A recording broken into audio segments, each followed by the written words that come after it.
This is Chornobaivka Airfield near Kherson. It's a legendary place, we've talked about it before. Now that it's liberated, we get a more detailed video of what happened to it. I want to watch this video with you. I think it helps us understand the mindset, the mentality of the Russian invasion force.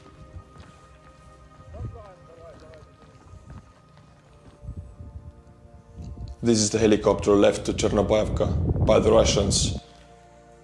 It's broken. Це вже наш Мі-24, але орки його забрали і видно, що використовували в своїх цілях. Що тут залишилось? Залишилось тут майже нічого. Все познімали. Видно, що коли тікали, знімали якесь обладнання, намагались. So if they're not able to take the helicopter because for some reason it wasn't working, they took everything valuable inside, the radios and all other systems that can be used somewhere else. Вивозити. Ось вона, Чорнобаївка. Злітно-посадкова смуга, на якій ви можете бачити багато уламків ось таких. Це результат нашої роботи, наших HIMARS. HIMARS struck this airfield multiple times. I'm calling 10 plus times, separate days, separate attacks. And if you get struck in one place, you think, I'm not going to put my equipment in that place anymore, it will get destroyed. Not the Russians. Ukrainians struck the place. Russians just replaced the destroyed equipment with new equipment, and Ukrainians struck again. Legendary story with this airfield. Живого місця тут майже не залишилось.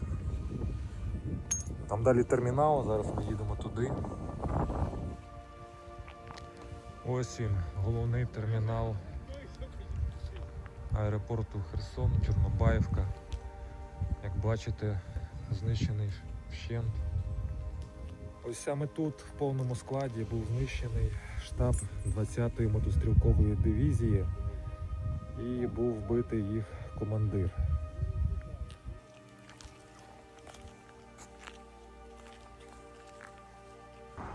Ось тут ви можете побачити, що росіяни знімали бетонні плити та з них облаштовували укріплення та будували бліндажі. This is not an isolated event. Russians remove concrete slabs from the ground, exposing the sand underneath to build defensive positions. We have seen videos of Russian positions. There's trash all over the place. There's alcohol bottles, and the environment is treated like it's nothing. It belongs to another country. We can destroy it. In this case, they are taking up roads. To me, it all dies up to a sentence that Russian world, Ruski mir, it is a destructive system of living. It destroys, it doesn't build.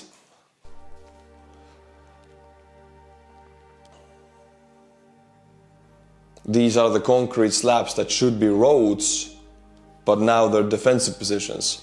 It also gives us an idea that Russia is not able to supply concrete to Kherson, to their own troops. They have to take up the airfield to build defensive positions. If they wouldn't do this, they wouldn't have defensive positions. This also says something about the logistics of the Russian military.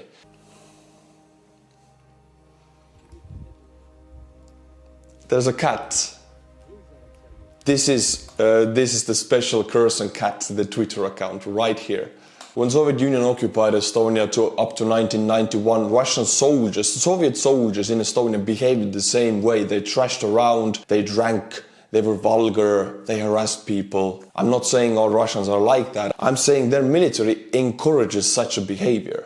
They don't encourage to clean up after themselves. They don't encourage to preserve what's there already. They encourage the use of force to be there, the use of force to take what they want in the moment. Russian army is an army of vandals. They take apart everything they come into contact with. The Russian authorities estimate the total current workforce deficit in the defense sector at 400,000 people. We're talking about almost 500,000 people lacking in the defense sector. This includes officers to train the newly mobilized, nurses and doctors, military factory workers. This problem goes back to something very strange, the recent wave of mobilization. If Russia would have had a digitalized registry of population, they could have chosen to mobilize people based on some criteria. For example, 25-year-old men who are not in a relationship without children, right? But they don't have that. They have lists on paper, just a population registry, no information, just a name. That's what they used all over the country to mobilize people. That's how highly trained doctors, factory workers, the intelligence, the brains of the country got mobilized under the gun to be used as cannon fodder. That's why the Russian defense sector is lacking almost 500,000 people, because they took away the most intelligent people and put them under the gun to go to Ukraine, or the intelligent people ran abroad away from the mobilization. It reminds me of the Stalin's purge right before Germans attacked the Soviet Union. Stalin had eliminated almost 50% of his officer corps. And a few months later the Germans attacked, and suddenly the Red Army was lacking in leadership. Why? Oh, why? Astarovich talks about what are the options for the outcome of this war. He has rarely missed a point with his predictions, a man whose opinions are respected by millions. Let's watch what he has to say together. Вот сегодня в «Экономисте» была очень такая программная статья. 3 сценария на 23 год. Россия собирается, Запад уменьшает поставки вооружений Украине, Россия собирается силами очень плохо, несет громадные потери, но переламывает ход войны в свою сторону. Один сценарий. Второй сценарий – тупик, стационар, и опять же Запад подталкивает переговоры. И третий – мы откуда ни возьмись собираемся силами, вламываем, очищаем, ну и тогда переговоры по факту завершения войны. Так вот я обещаю 3 варианта. Не примет наше общество, и не будет никакого стационара, и не будет никакого поражения от России. Это совершенно понятно и определенно. Рогатками, палками-копалками, камнями, я не знаю чем, граблями, вилами, но мы будем воевать. Без света, без воды, без еды, без ничего. Мы будем жрать корни, землю, но мы будем воевать, пока не добьем последнего гада и не выкинем с нашей земли. Не будет вооружения, перейдем к партизанской форме войны. Не будут бить партизан, значит, будем еще диверсионно действовать. Вот так это. Убьют всех, значит, трава поднимется и задушит последнего захватчика. Very powerful words from Astarovich. He is a man who has predicted almost everything right about this conflict. From 2014 up until now, he has rarely missed a prediction. He knows what he's talking about. And such words coming out of his mouth, this gives me a good feeling. European Parliament recognizes Russia as a state sponsor of terrorism and as a state which uses means of terrorism. This is not just an empty statement. It has huge legal implications, economical implications. I'm so glad EU has finally opened their eyes to what the Baltics and Poland have been saying for decades. Better late than never. It is not that Russia is a terrorist state now. They have always been. Soviet Union was, and from 91 Russia had 2 Chechen wars where they used exactly the same tactics. Russo-Georgian war where they used exactly the same tactics. 2014, the war in Donbass, Russia used exactly the same tactics. This has always been the case, but now people see it for as it is. A member of the Russian Defense Committee, Viktor Sobolev, said if the hostilities spread into the Russian territory,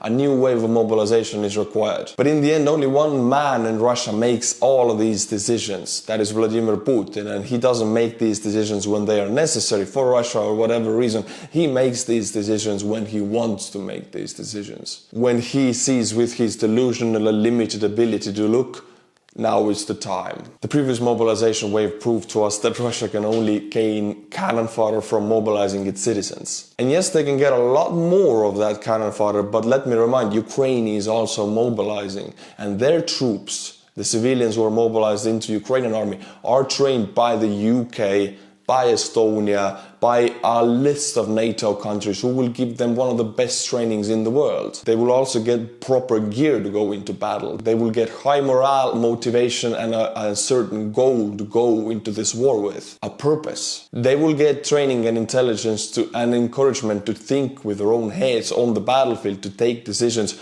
unlike the Russian soldiers with a top-down heavy system where they are disencouraged to think with their own heads. Russian military is a reflection of Russian society, which lives in fear that you cannot think, you cannot speak, you cannot take decisions into your own hands because somebody will be angry and your mother will be put in jail. This is already a huge step ahead for the Ukrainians. Mobilization will not help Russia. It will only buy them a little bit more time and more people will get hurt. Talking about Russian mobilized soldiers, here is a video of them examining their helmets, armor plates, their gear in general. Let's watch the video together. Короче, вот пластина, мы ее разобрали. Здесь, мы не знаем, что это за материал, это похоже на керамику, вот это хрен пойми какая-то резина. Да, и здесь, короче, Здесь вот ножом, блядь, проткнут. Удар где-то килограммов 50. ножом просто это все вот так вот. Это шелкопряд, видимо. И она не маркированная, ни маркировок, ничего. Ну, вот так выглядит новая, да. Пацаны говорят, что это все вот уже стреляли. The boys were saying they shot it, it goes right through it. This is a plate, it is heavy. The only reason an infantryman should have more weight on him if it protects him or helps him survive. This plate lets bullets through. Насквозь это все прошивается. Ну, короче, вот пуля вошла. Вот она вышла. Как бы сказка насквозь. Здесь материал, я не знаю, что это. A helmet, of course, when you shoot even a NATO helmet, very close quarters, some of them catch bullets, some of them don't. This bullet went through both sides of the helmet, so 2 layers. It means the helmet is just very weak. I think the newer NATO helmets, the newer generations, they actually stop small arms fire from close also. You get a head injury, yes, but the bullet doesn't go into the brain. But in this case, there is no man after this shot. Мне хочется верить, что это что-то противоосколочное, но не знаю. Ну, вот это вообще пластик, такое ощущение. I think it does protect against shrapnel, but not against bullets. Вот просто рукой подолбили и вот подолбили. Здесь тоже материал, вот то, что я не знаю, это руками можно отрывать спокойно. Здесь вот так вот.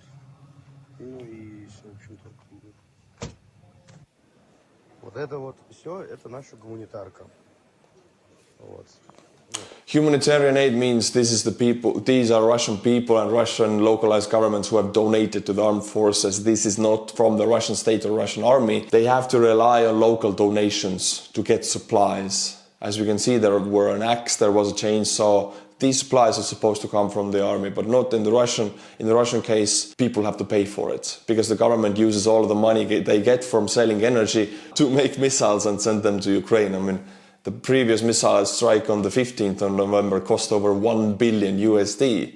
If you use this money, you could buy a lot of helmets, a lot of new plate carriers, but no, it all goes to missiles. Это вот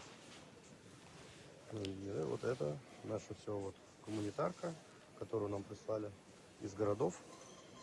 Но теперь у нас возникает очень большой вопрос. Это наш взвод. Да, видео выключил. В общем, это вот на наш взвод, то бишь на 30 человек все. Гуманитарка, помимо наших личных вещей. Фишка в том, что на это все добро, а даже не так, на весь батальон, на 540 человек, выделили 2 платформы пустых, эшелонных. И заявили, вы можете купить себе машины сами. Вот. Мы вас без проблем туда доставим, загрузим все это в вагоны, но когда вы там будете выгружаться, вы это тащите на себе и не ебет. Что возьмете, то возьмете. Вот. Доставлять вас оттуда никто никуда ничем не будет. Типа только на руках. Плюс, соответственно, то, что на вас ваши личные вещи. Как бы я хуй знает, как бы, что с этим делать. Все говорят, что все знают, прокуратура все знает, как бы, но результатов пока нет. 540 men were given 2 train wagons to transport all of their stuff and all of their equipment. That is definitely not enough for 540 men. But yeah, Russia loves trains. They love to just stack everything into these empty train wagons. Also people in the 1940s when they deported Estonians, Latvians, Lithuanians and Polish and Ukrainians, they stuck them into the train wagons. Right now they're stucking these Russian troops' equipment into the train wagons. They love trains. Taking out the trains, you take out the entire army. Ukraine knows this. HIMARS is doing the work on that. Supporting Ukraine is incredibly expensive. It is difficult. It forces countries to come out of their comfort zone. But not supporting Ukraine is 10 times more expensive. If Russia learns in Ukraine that they can take what they want, They will take more and more, and EU has to pay with their lives of their citizens. That is 100 times more expensive. Russia gets these lessons. The first Chechen war, right? They failed, they tried again, they won the war, they learned they can do it. Russia-Georgian war, they took what they wanted, the West did not respond, they learned they can do it again. Then came 2014, they took Crimea in a huge poker gamble.